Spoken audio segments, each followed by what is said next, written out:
Good morning friends, welcome to shorthand helpline. Good morning stenography series में आप सभी का स्वागत है। तो चलिए स्टार्ट करते हैं। डिक्टेशन नंबर 374 यानी 374।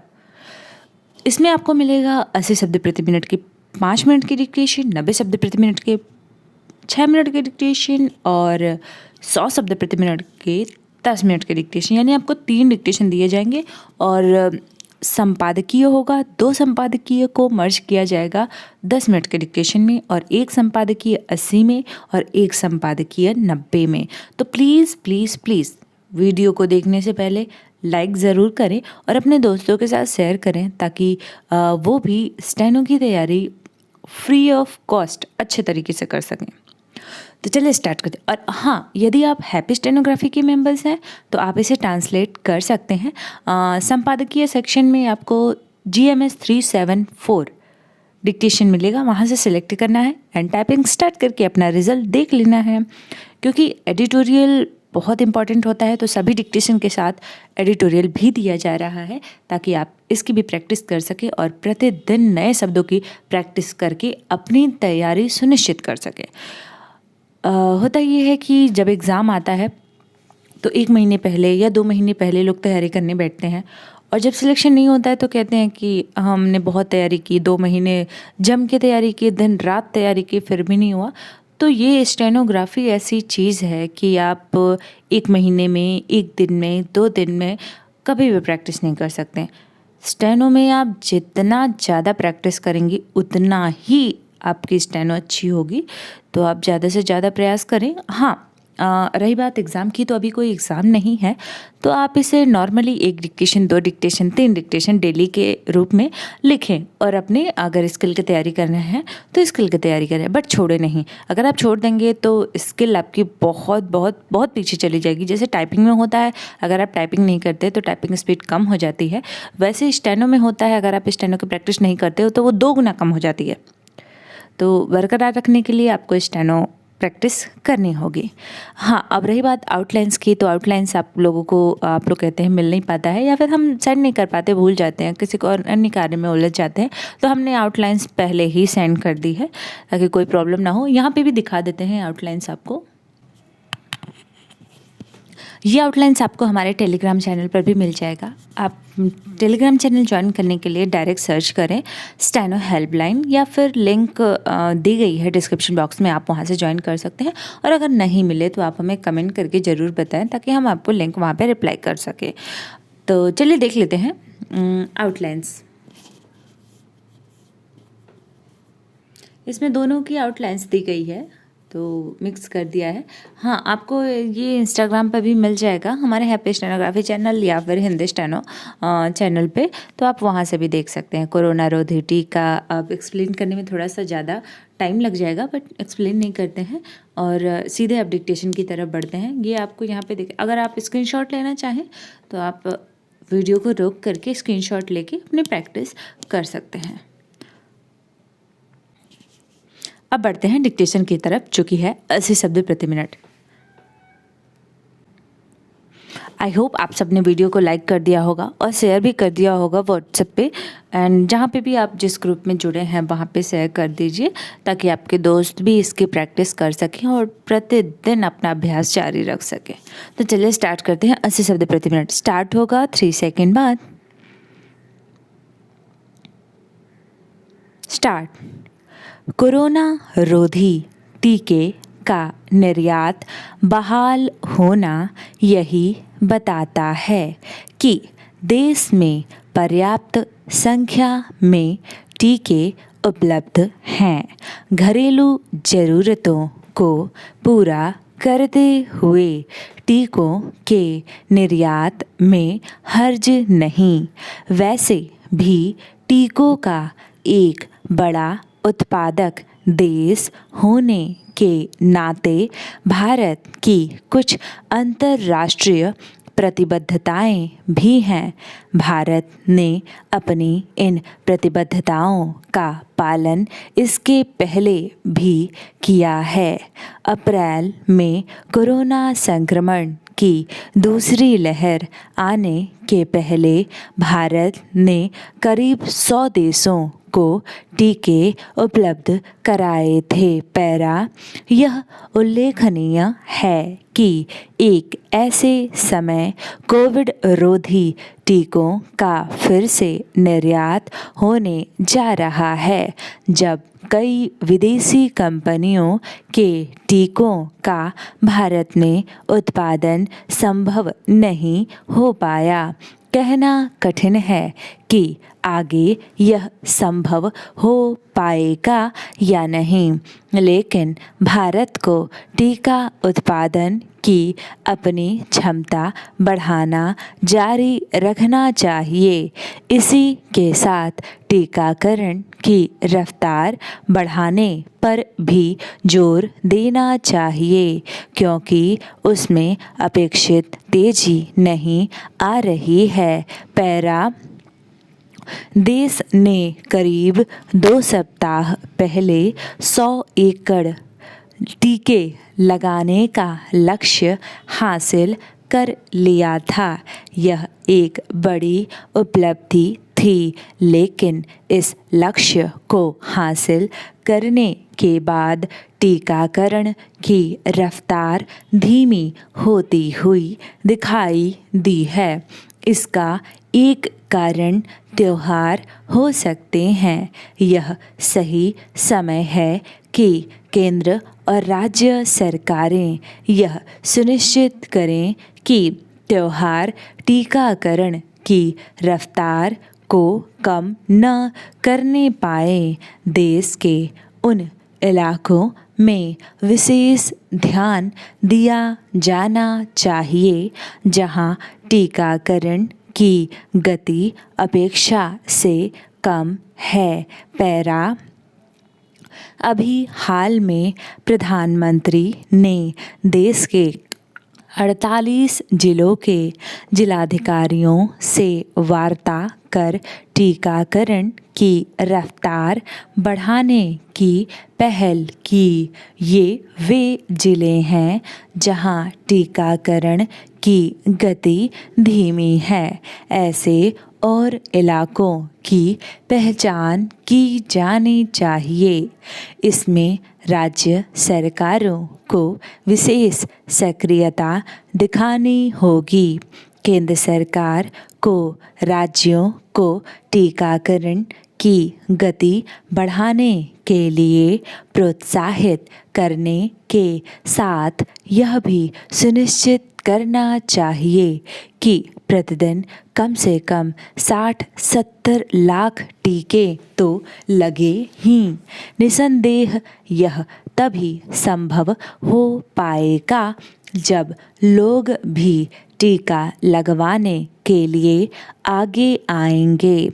यह ठीक नहीं कि करीब 10 करोड़ लोग ऐसे हैं जिन्होंने टीके की दूसरी खुराक समय पर नहीं ली। पैरा अब जब पर्याप्त संख्या में टीके उपलब्ध हैं और इस कारण भी उनका निर्यात बहाल किया जा रहा है, तब इसका कोई औचित्य नहीं कि पहले के मुकाबले कम टीके लगें। लोगों को टीके लगवाने में तत्परता दिखाने के साथ ही कोरोना संक्रमण को लेकर भी सावधान रहना चाहिए क्योंकि खतरा अभी टला नहीं है और इसी कारण बच्चों और किशोरों के टीकाकरण के प्रबंध किए जा रहे हैं। 80 शब्द प्रति मिनट डिक्टेशन समाप्त हुआ। अरे हाँ, आपको ये बता दें कि करोड़ की जगह हमने एकड़ पढ़ लिया है, तो इतना इग्नोर करिएगा। थोड़ा जब ध्यान थोड़ा सा भटक जाता है तो गलतियाँ स्वाभाविक हैं। तो और बात करें टीके की, तो टीके ज़रूर लगवाएं क्योंकि अभी कुछ लोग मिले थे हमसे, कुछ लोग क्या अपने जो दूध देने आते हैं तो उनकी बात करें तो हमने टीके के लिए बात की तो उनने कहा कि हम नहीं लगवा रहे टीका, ना हमारे घर पे कोई लगवा रहा है। तो हमने उन्हें बहुत समझाने का प्रयास किया बट वो नहीं समझ रहे हैं। वो कह रहे हैं कि हमें नहीं लगवाना, हम ठीक है, हम गांव के लोग हैं, हमारी इम्यूनिटी अच्छी है। तो बहुत कोशिश किया हमने और हमारे पतिदेव ने कि वो समझ जाएं, टीका लगवाएं, बट वो नहीं लगवाना चाहते। तो ऐसे लोगों को इग्नोर करें। बट हाँ, आप तो पढ़े लिखे सक्षम लोग हैं तो प्लीज़ टीका ज़रूर लगवाएं। क्योंकि अभी एक हमारी एक और फ्रेंड, नहीं पड़ोसी हैं, दूर की पड़ोसी हैं, तो वो, अब जात की बात तो नहीं करेंगे बट हाँ वो मुसलमान हैं। तो उन्होंने एक टीका लगवाया और फिर अब दूसरा टीका नहीं लगवा रही हैं क्योंकि कहती हैं कि कोरोना ख़त्म हो गया, दूसरे टीके की ज़रूरत नहीं है। तो हम दूसरों को नहीं बदल सकते हैं बट आप अपने लिए, अपनी फैमिली के लिए ज़रूर टीका लगवाएं अगर आपने अभी तक नहीं लगवाया है। क्योंकि जहाँ तक हम जानते हैं कि बहुत सारे लोगों ने, सभी ने लगवा लिया है, बट जो नहीं लगवाए हैं प्लीज़ ज़रूर लगाएं। अपने लिए, आपकी फैमिली के लिए, दूसरों के लिए नहीं, आप अपनी फैमिली के लिए ज़रूर लगवाएं ताकि आप अपनी फैमिली के साथ खुशी से रह सकें और अपनी फैमिली को खुशी से रहने दें। खैर, लेक्चर बहुत हो गया, अब बढ़ते हैं डिक्टेशन की तरफ। 90 शब्द प्रति मिनट डिक्टेशन स्टार्ट होगा 3 सेकेंड बाद। स्टार्ट। इससे बड़ी विडंबना और क्या होगी कि एक ओर विकास और अर्थव्यवस्था की भावी तस्वीर की चमक की बात की जा रही हो और दूसरी ओर देश में बच्चों के बीच कुपोषण की समस्या के गहराते जाने के आंकड़े सामने आएं, जबकि अमूमन हर कुछ रोज बाद इस तरह की बातें शीर्ष स्तर से कही जाती रहती हैं कि बच्चे चूँकि भविष्य की उम्मीद और बुनियाद हैं, इसलिए शिक्षा और स्वास्थ्य सुविधाएं मुहैया कराने सहित बाकी मामलों में भी उनके जीवन स्तर में बेहतरी जरूरी है। पैरा।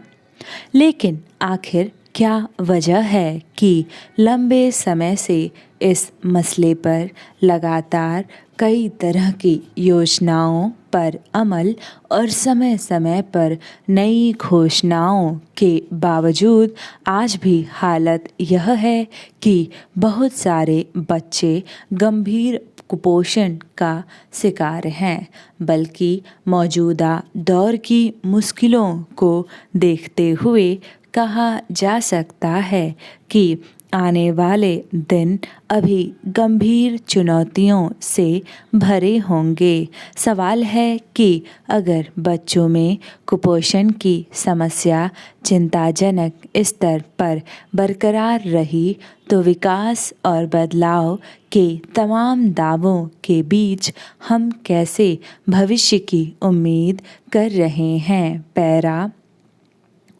गौरतलब है कि सूचना का अधिकार कानून के तहत मांगी गई जानकारी के तहत केंद्रीय महिला एवं बाल विकास मंत्रालय ने बताया है कि देश में 33 लाख से ज़्यादा बच्चे कुपोषित हैं। इनमें से आधे से अधिक बच्चे अत्यंत कुपोषित की श्रेणी में आते हैं। ये आंकड़े पिछले साल विकसित पोषण ऐप पर पंजीकृत किए गए ताकि पोषण के नतीजों पर निगरानी रखी जा सके। फिलहाल आंगनवाड़ी व्यवस्था में शामिल करीब 8.19 करोड़ बच्चों में से 4% से ज़्यादा बच्चों को कुपोषित के दायरे में दर्ज किया गया है। पैरा। लेकिन न सिर्फ यह संख्या अपने आप में चिंताजनक है, बल्कि इससे ज़्यादा गंभीर पक्ष यह है कि पिछले साल नवंबर की तुलना में इस साल अक्टूबर में गंभीर रूप से कुपोषित बच्चों की तादाद में 91% की बढ़ोतरी हो गई है। विचित्र यह भी है कि बच्चों के बीच कुपोषण की समस्या जिन राज्यों में सबसे ज़्यादा है उनमें शीर्ष पर महाराष्ट्र है, दूसरे स्थान पर बिहार और तीसरे पर गुजरात है। बाकी राज्यों में भी स्थिति परेशान करने वाली है, मगर यह हैरानी की बात है कि बिहार के मुकाबले महाराष्ट्र और गुजरात जैसे अपेक्षा विकसित राज्यों में संसाधन और व्यवस्था की स्थिति ठीक होने के बावजूद बच्चों के बीच कुपोषण चिंताजनक स्तर पर है। दरअसल इस मसले पर हालात पहले ही संतोषजनक नहीं थे, लेकिन बीते एक साल के दौरान बच्चों के बीच कुपोषण की समस्या ने तेजी से अपने पांव फैलाए हैं। यह स्थिति तब है जब देश में एकीकृत बाल विकास जैसी महत्वाकांक्षी योजना से लेकर स्कूलों में मध्याह्न भोजन जैसे अन्य कई कार्यक्रम चलाए जा रहे हैं। हालांकि बीते 1.5 साल से ज़्यादा समय से कोरोना महामारी की रोकथाम के क्रम में कई योजनाओं पर अमल में बाधाएं आई हैं। पूर्णबंदी के दौर में पहले ही करोड़ों लोग रोजी रोजगार से वंचित हुए और इससे उनके खान पान और पोषण पर गहरा असर पड़ा। हालात यह है कि वैश्विक भुखमरी सूचकांक में भारत 101वें स्थान पर जा चुका है। ऐसे में यह सरकार की जिम्मेदारी है कि वह तमाम बाधाओं के बीच अनिवार्य कार्यक्रमों को कैसे सुचारू रूप से संचालित करती है, वरना मौजूदा अफसोसनाक तस्वीर के रहते हम किस कसौटी पर विश्व में एक बड़ी शक्ति होने का दावा कर सकेंगे। यह ध्यान रखने की ज़रूरत है कि कुपोषित बच्चों की मौजूदा समस्या विकास के दावों के सामने आईना बनकर खड़ी रहेगी।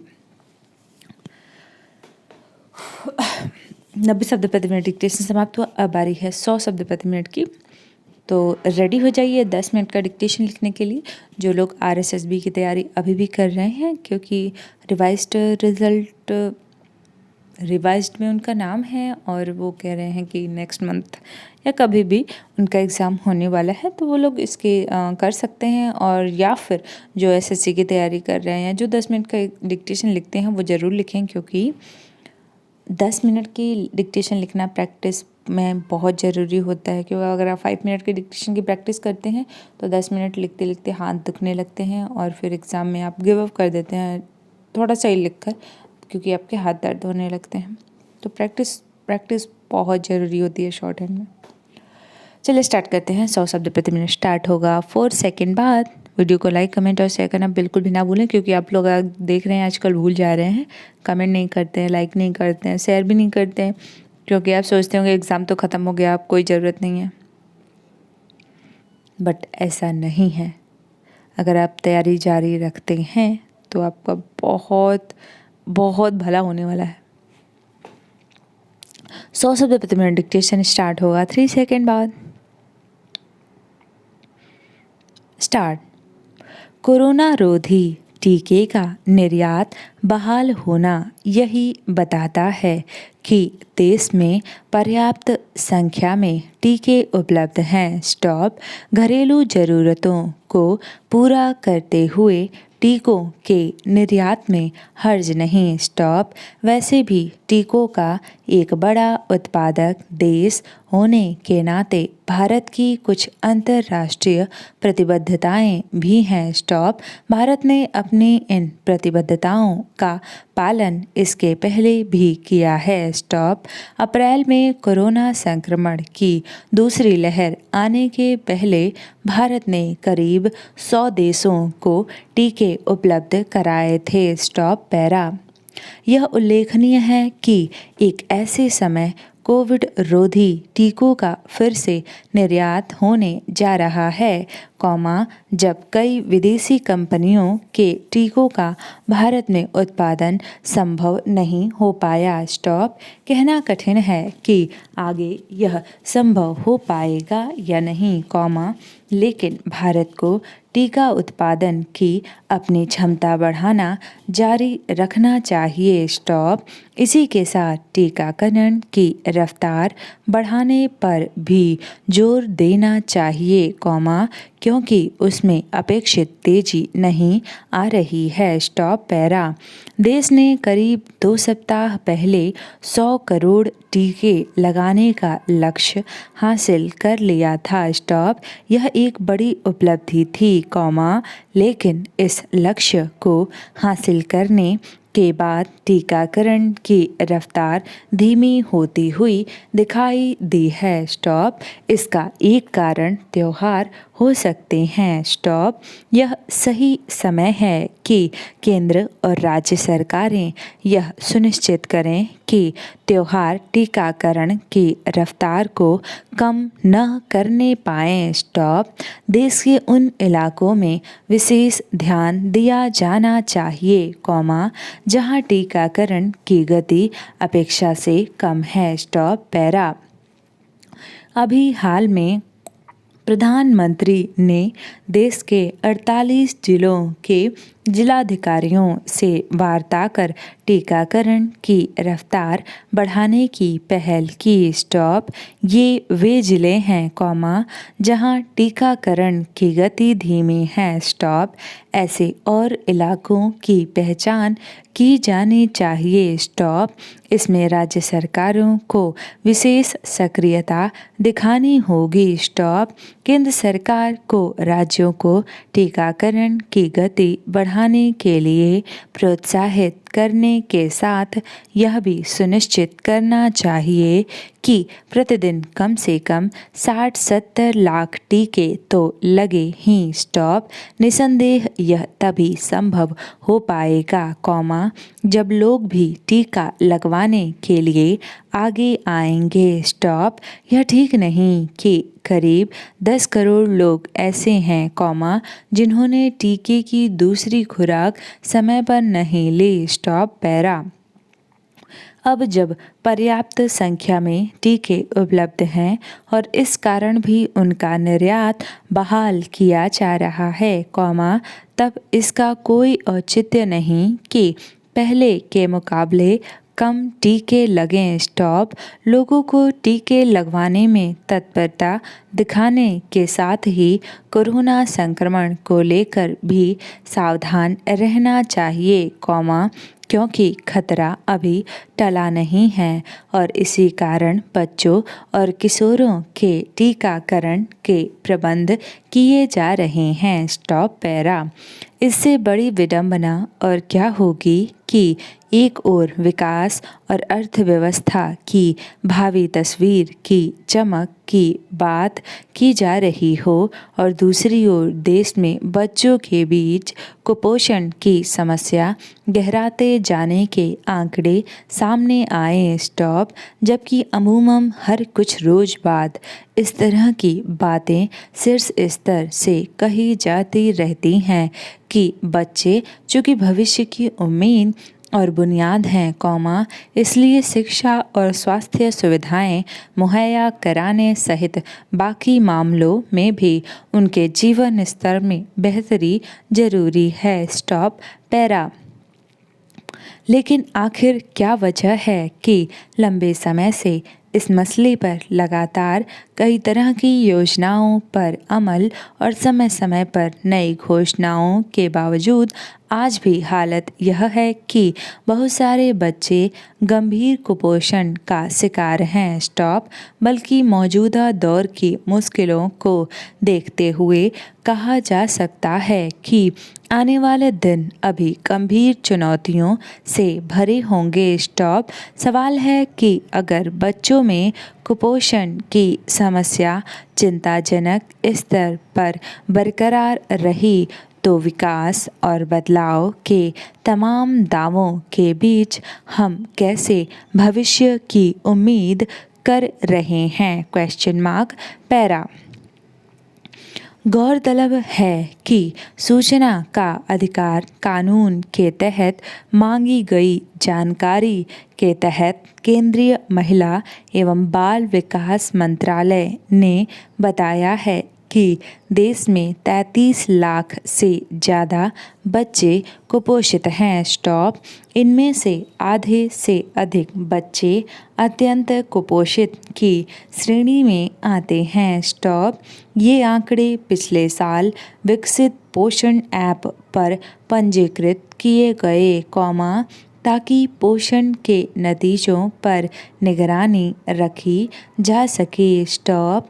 फिलहाल आंगनवाड़ी व्यवस्था में शामिल करीब 8.19 करोड़ बच्चों में से 4% से ज़्यादा बच्चों को कुपोषित के दायरे में दर्ज किया गया है। स्टॉप। पैरा।